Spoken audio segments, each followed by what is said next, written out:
며느라, 잔소리 좀 그만하거라. 누가 보면 나는 애 안 키워본 줄 알겠다.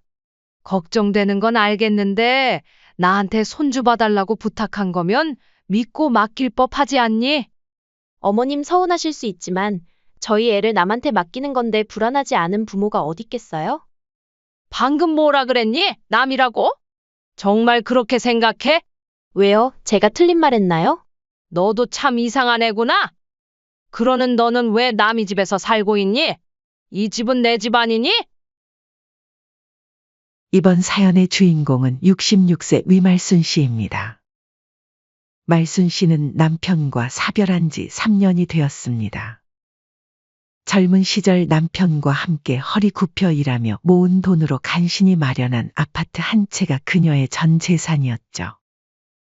세상에 홀로 남겨진 말순 씨에게 아들 우성이는 유일한 의지처였지만 동시에 가장 큰 걱정거리이기도 했습니다.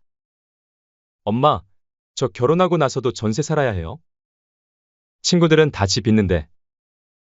우성이의 불평은 결혼 전부터 시작되었습니다. 전세에 자금을 모아주었는데도 부족하다며 자꾸만 더 달라고 손을 내밀었죠. 결혼식 비용도 모자란다고 했습니다. 그렇게 말순 씨는 적금을 깨서 결혼식 비용까지 대주었습니다. 다른 부모님들은 아들 결혼하면 집도 사주시는데. 솔직히 요즘 남자가 집도 안 해가면 장인, 장모님 볼 면목도 없어요. 아시잖아요? 그 말을 듣고 말순 씨는 한숨만 깊어졌습니다. 남편이 남겨준 아파트 한 채가 노후 유일한 의지처였으니까요. 하지만 결혼을 앞둔 아들의 눈치는 점점 더 심해졌습니다. 엄마, 쌤이가 그러는데. 우리가 알아본 신혼집이 너무 좁대요. 엄마 집은 어떻게 할 거예요? 결국 결혼식 한 달 전, 말순 씨는 고민 끝에 결정을 내렸습니다. 그래, 너희가 살아라. 엄마는 작은 전세 원룸 얻어서 지낼게. 말순 씨는 평생 모아온 아파트를 아들과 새 며느리의 이름으로 공동명에 이전해 주었습니다. 아들을 위한 결정이었지만 한편으로는 노후에 의지할 곳이 있기를 바라는 마음도 담겨 있었죠. 말순 씨에게 그 집은 단순한 재산이 아니라 미래의 보험 같은 것이었습니다. 엄마, 정말 고마워요. 쌤이도 너무 좋아해요. 며느리 세미를 처음 만났을 때 말순 씨는 썩 마음에 들지 않았습니다. 겉으로는 어머님 하고 공손하게 불렀지만 어딘가 계산적인 느낌이 들었거든요. 하지만 말순 씨는 그런 생각을 숨겼습니다. 아들이 좋아하는 사람이니까요. 결혼식 날 세미는 말순 씨의 손을 잡고 이렇게 말했습니다. 어머님, 저희 잘 살게요. 자주 찾아뵐게요. 말순 씨는 그 말을 반쯤만 믿었습니다. 결혼 초에는 한 달에 몇 번 있던 방문이 점점 뜸해졌고 전화도 점점 짧아졌습니다. 명절에 찾아와도 반나절 만에 서둘러 일어났죠. 엄마, 쌤이가 친정에도 가봐야 한대요. 말순 씨는 그런 모습을 보며 섭섭함을 느꼈지만 티내지 않았습니다. 젊은 부부니까 바쁘겠지 하는 마음이었죠. 그러던 어느 날 아들 우성이가 들뜬 목소리로 전화를 걸어왔습니다. 엄마, 쌤이 임신했어요. 내년에 손주 볼 수 있어요. 말순 씨의 가슴은 기쁨으로 부풀어 올랐습니다. 드디어 손주를 안을 수 있다니 얼마나 기다려온 순간인지 모릅니다. 우성아, 산후조리원은 어디로 예약했니? 아직 알아보는 중이에요, 엄마. 비용이 만만치 않다던데. 그거 어머님들이 보통 내주시던데요. 어머님도 내주실 거죠? 말순 씨가 무심코 한 말에 며느리 세미가 끼어들었습니다. 말순 씨는 당황했지만 티내지 않았습니다. 결국 산후조리원 비용도 200만 원을 말없이 보태주었죠. 출산 예정일이 다가오자 말순 씨는 더욱 들떴습니다. 아기 옷, 장난감, 이불까지 손주를 위한 선물을 사모았습니다. 우성아, 세미는 어때? 아기는 언제 나올 것 같아? 아직이에요, 엄마. 진통 시작되면 바로 연락드릴게요. 하지만 그 연락은 오지 않았습니다. 말순 씨가 전화를 걸어 확인했을 때 아들은 미안한 목소리로 말했습니다. 엄마, 어제 새벽에 아기가 태어났어요. 지금은 쌤이랑 아기가 좀 쉬어야 해서. 그래, 그럼 언제 가볼 수 있을까? 조금만 기다려주세요. 쌤이가 산후조리원에서 나오면 연락드릴게요. 왜? 나는 들어가면 안 된대? 아무래도 쌤이 눈치가 좀 보여서요. 출산하고 좀 예민해 보여요. 회복도 해야 하고. 산후조리원에서 나올 때까지 기다렸지만 여전히 손주를 볼 수 없었습니다. 우성아, 손주 좀 보고 싶은데 기다리다 목 빠지겠다. 엄마, 아직 아이가 너무 어려서 면역력이 약해요. 조금만 기다려주세요. 그래서 말순 씨는 기다렸습니다. 하루, 이틀, 일주일, 한 달. 손주의 모습은 우성이가 보내주는 사진으로만 볼 수 있었습니다. 매일 밤 휴대폰을 들여다보며 작은 화면 속 손주를 보는 것이 말순 씨의 일과가 되었죠. 우성아, 이제 2달이 다 됐는데 아직도 못 보는 거니?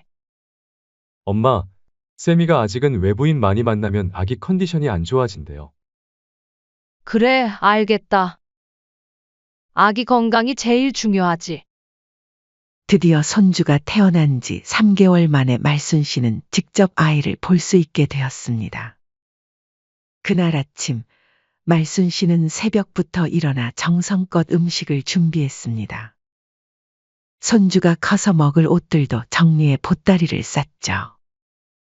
설레는 마음으로 아들 집 초인종을 눌렀습니다. 문을 연 며느리의 표정은 그리 반갑지 않았습니다. 어머님, 손 먼저 씻고 오세요. 그리고 여기 준비한 옷으로 갈아입으셔야 해요. 말순 씨는 당황했지만 손주를 위한 일이라면 괜찮다고 생각했습니다.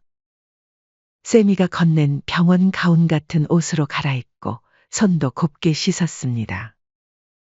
마스크까지 착용하고 거실로 나갔습니다. 어디 있니? 우리 강아지. 말순 씨가 아기에게 다가가려 하자 며느리가 재빨리 말했습니다. 어머님, 죄송한데 아직은 멀리서 지켜만 봐주세요. 말순 씨의 손이 공중에서 멈췄습니다. 그 순간 현관문이 열리며 시끌벅적한 소리가 들렸습니다. 어머, 우리 보물 손주의 할머니 왔다. 며느리 세미의 친정어머니였습니다.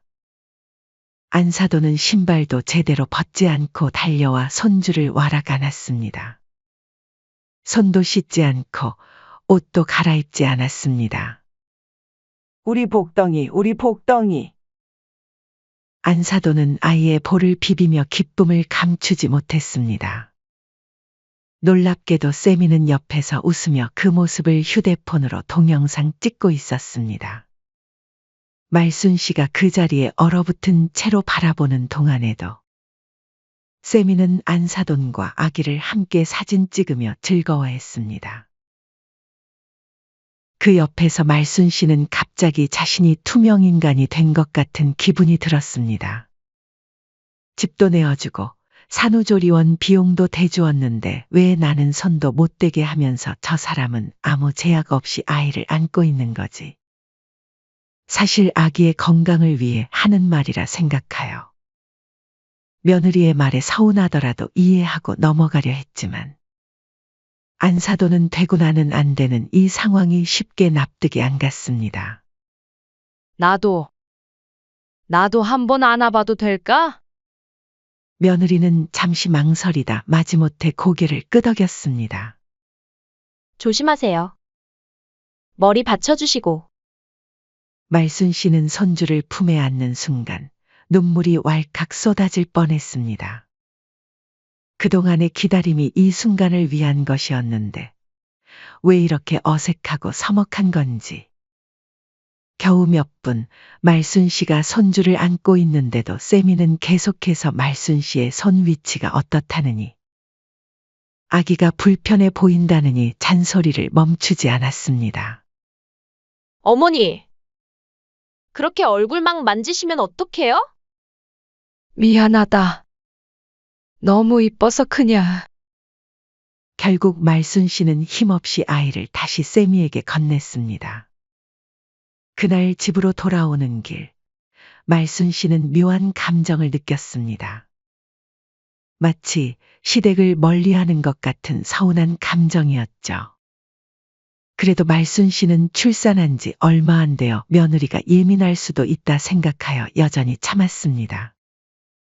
가족이라는 이름을 믿으며 언젠가는 상황이 나아지리라 기대하면서 말입니다.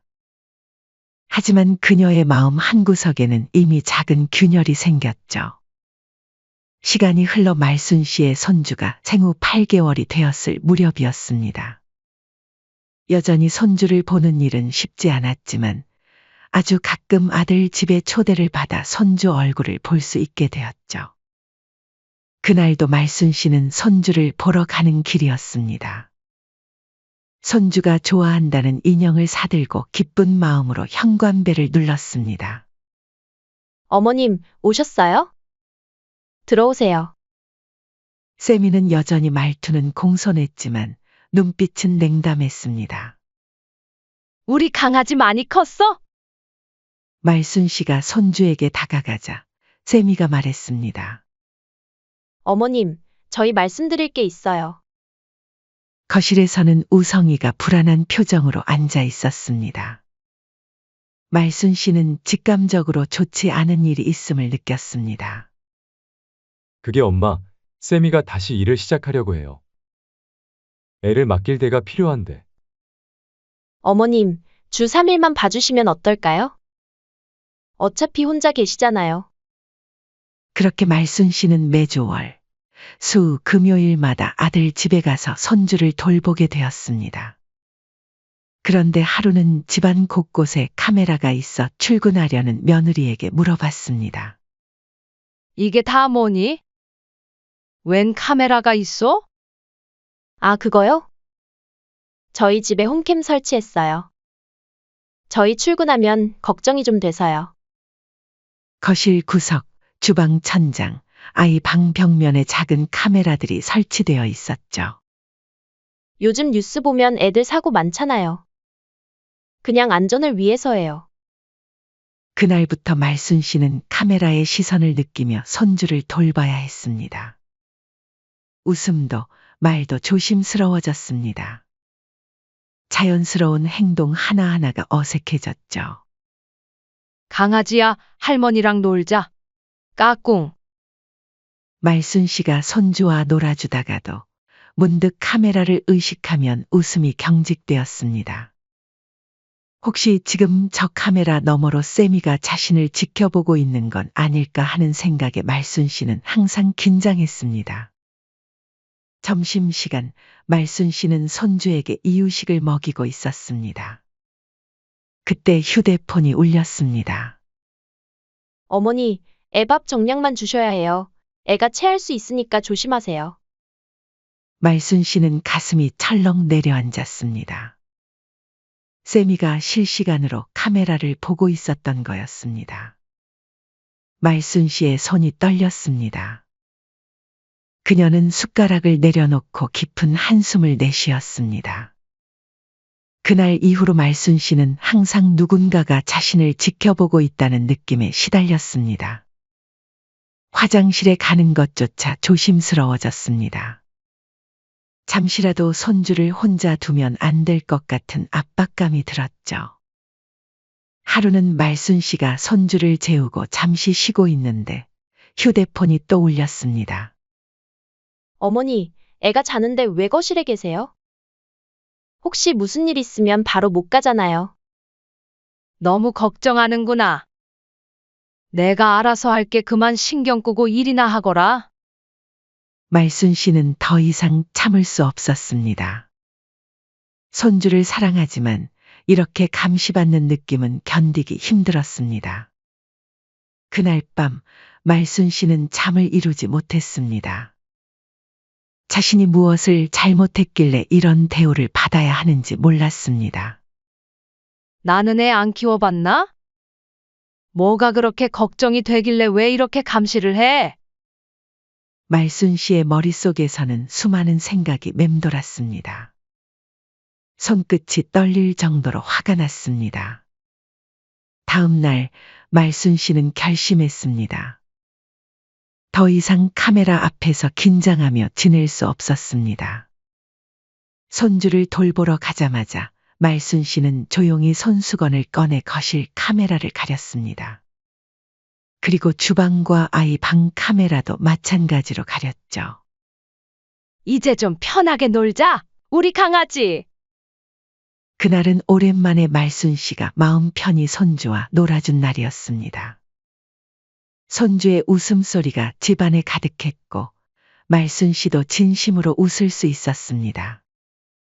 카메라의 감시 없이 손주와의 시간은 훨씬 더 자연스럽고 즐거웠습니다. 할머니가 노래 불러줄까? 말순 씨는 손주를 무릎에 앉히고 노래를 불러주었습니다. 손주는 까르르 웃으며 말순 씨의 얼굴을 만졌습니다. 그 순간만큼은 세상 모든 걱정이 사라진 것 같았습니다. 하지만 그 행복도 잠시였습니다.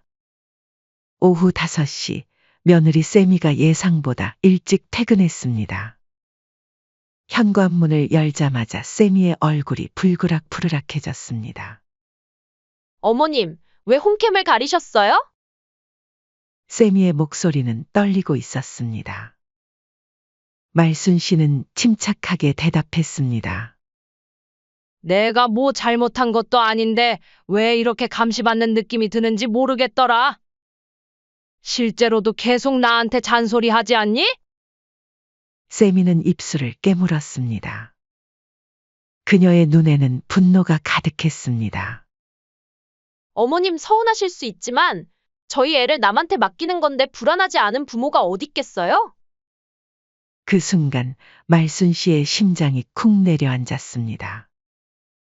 남이라는 단어가 귓가에 맴돌았습니다. 말순 씨는 자신의 귀를 의심했습니다. 그저 가족이라는 이유로 모든 것을 참아왔는데 결국 자신은 남에 불과했다는 사실이 가슴을 찢어놓았습니다. 며느리 세미는 그제야 자신이 실수했다는 것을 깨달았는지 말을 더듬었습니다. 방금 뭐라 그랬니? 남이라고? 아니, 그게 아니라. 어머님을 남이라고 한 게 아니라 그냥 일반적으로.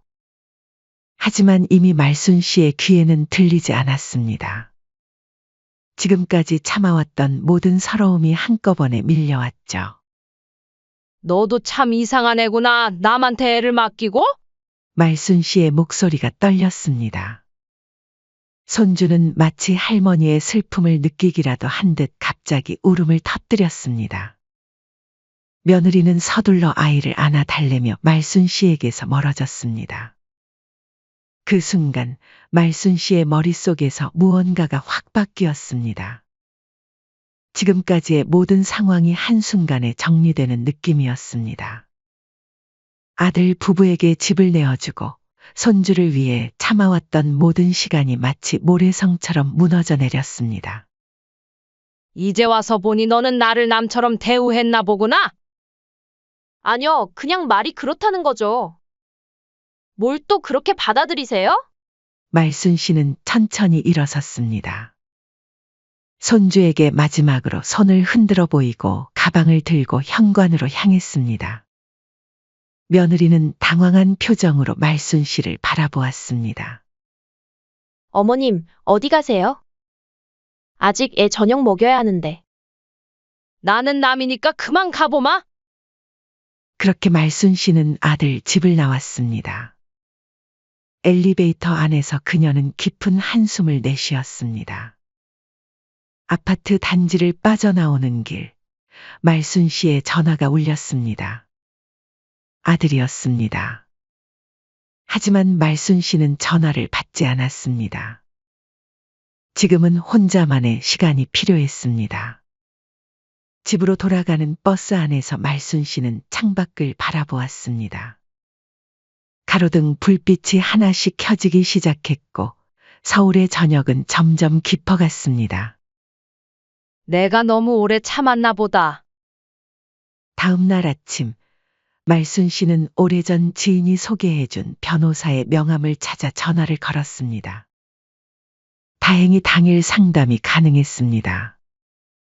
말순 씨는 서둘러 준비를 마치고 집을 나섰습니다. 변호사 사무실은 강남의 높은 빌딩 안에 있었습니다. 어떤 일로 오셨나요? 제 재산을 되찾고 싶습니다.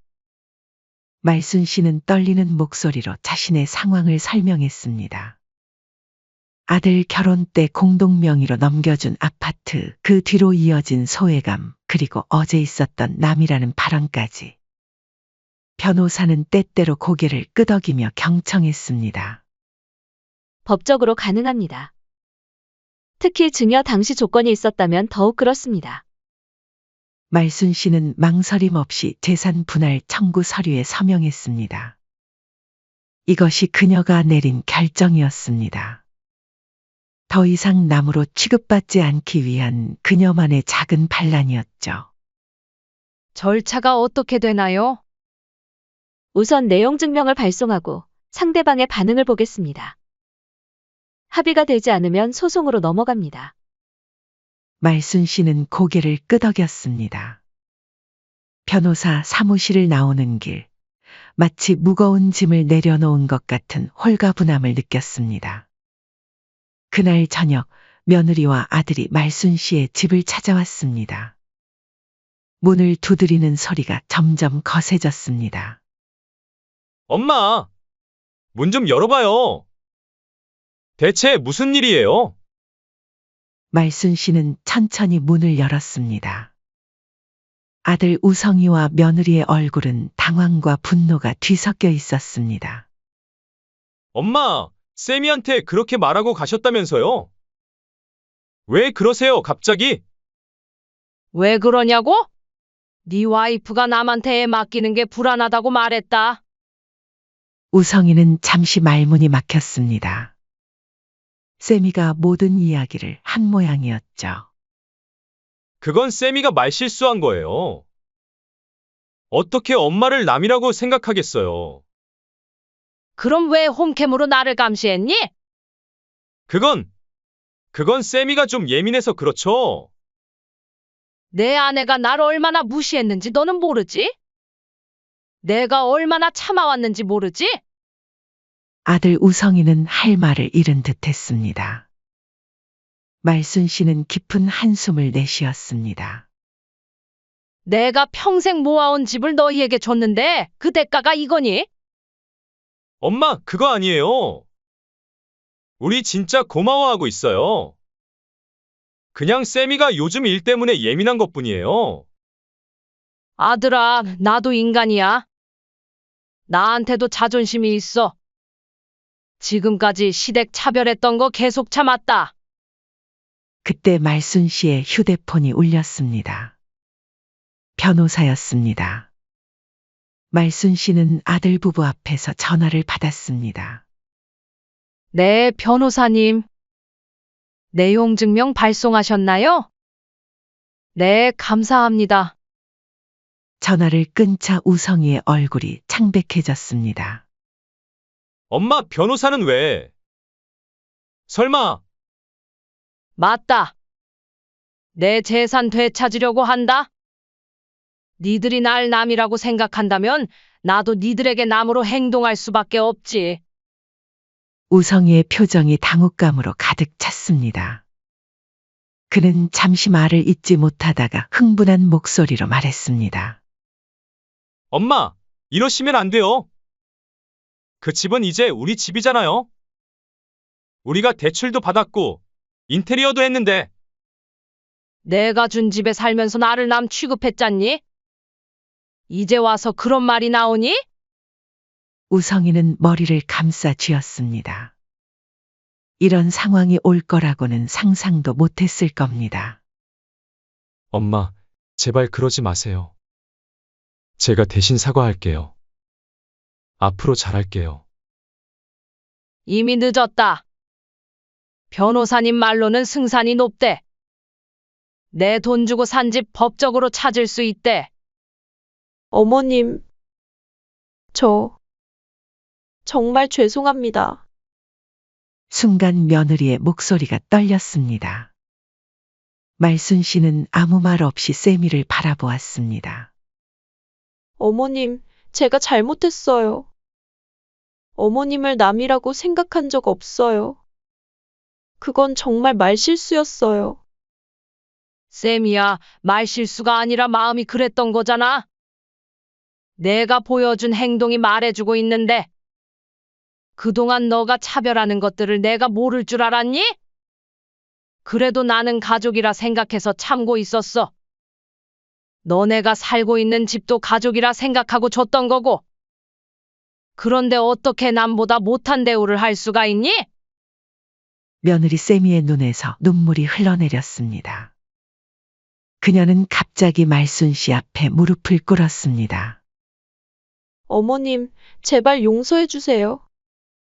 집 없어지면 저희 어떻게 살아요? 대출금도 있고. 말순 씨는 세미의 어깨를 잡아 일으켰습니다. 일어나. 그렇게까지 할 필요 없어. 어머님, 정말 죄송해요. 앞으로 잘할게요. 홈캠도 다 치울게요. 손주도 언제든지 보실 수 있게 해드릴게요. 쌤이야, 남한테 애 맡기는 게 불안하다면서. 이제 와서 그런 말이 나오니? 세미는 어쩔 줄 몰라 했습니다. 그녀의 얼굴이 창백해졌습니다. 그건 정말 그냥 순간적으로 나온 말이에요. 그럼 왜 내가 손주를 안아보려 할 때마다 방해했니? 왜 친정엄마는 멀쩡하게 안아도 되고 나는 옷 갈아입고 손 씻고 별짓을 다 해야 했니? 세미는 대답하지 못했습니다. 말순 씨의 말은 계속되었습니다. 쌤이야, 나도 애 안 키워본 거 아니다. 손주 사랑하는 마음은 너랑 똑같아. 너가 손주에 대해서 예민하게 생각하는 것도 이해 못하는 건 아니야. 그런데 내가 서운한 건 남처럼 여기는 너의 태도 때문이다. 세미는 흐느끼며 고개를 숙였습니다. 말순 씨는 깊은 한숨을 내쉬었습니다. 남이라고 생각했으면 남처럼 대하자. 그게 공정한 거 아니겠니? 이제 할 말 없으면 그만 돌아가거라. 말순 씨의 목소리에는 더 이상 분노나 슬픔이 담겨 있지 않았습니다. 오히려 차분하고 냉정했죠. 이것이 그녀가 내린 결정이었습니다. 그렇게 몇 주가 지났습니다. 법적 절차는 생각보다 빠르게 진행되었습니다. 말순 씨가 증여 당시 가족을 위한 것이라는 조건을 달았고 세미가 말순 씨를 남이라고 표현한 사실이 중요한 증거가 되었습니다. 또한 홈캠 설치로 인한 사생활 침해와 손주 접근 제한 등의 정황도 말순 씨에게 유리하게 작용했습니다. 법원의 판결이 내려지는 날이었습니다. 말순 씨는 차분히 법정에 앉아 있었습니다. 맞은편에는 우성이와 세미가 초조한 표정으로 앉아 있었습니다. 두 사람 다 말순 씨의 시선을 피했습니다. 원고 승서. 판사의 선고가 내려졌습니다. 말순 씨는 조용히 고개를 숙였습니다. 감정을 드러내지 않으려 했지만 가슴 속에서는 뜨거운 무언가가 솟구쳤습니다. 이것은 복수가 아니라 정의였습니다. 그녀가 평생 일해서 모은 재산을 되찾는 정당한 과정이었죠. 일주일 후 말순 씨는 자신의 아파트 앞에 서 있었습니다. 우성이와 세미는 이삿짐을 싸고 있었습니다. 아들 부부는 결국 세미의 친정으로 가기로 했다고 합니다. 세미의 친정어머니도 함께 와서 이삿짐을 돕고 있었습니다. 안사돈의 눈빛이 날카롭게 말순 씨를 향했지만 말순 씨는 담담하게 그 시선을 받아냈습니다. 사돈, 이러시면 안 됩니다. 자식이 어떻게 사는지도 모르고. 너무하신 거예요. 안사돈의 목소리에 말순 씨는 차분히 대답했습니다. 제 자식이 어떻게 사는지 알고 싶었지만 제가 남이라서 그럴 수 없었네요. 안사돈은 말문이 막혔습니다. 며느리가 모든 이야기를 했을 텐데도 친정어머니는 자기 딸 편만 들고 있었습니다. 그렇게 아들 부부가 떠나고 한 달 뒤, 창문 너머로 봄 햇살이 따스하게 비쳐들었습니다. 말순 씨의 인생에 새로운 계절이 시작된 것 같았고, 마침내 진정한 평화를 느꼈습니다.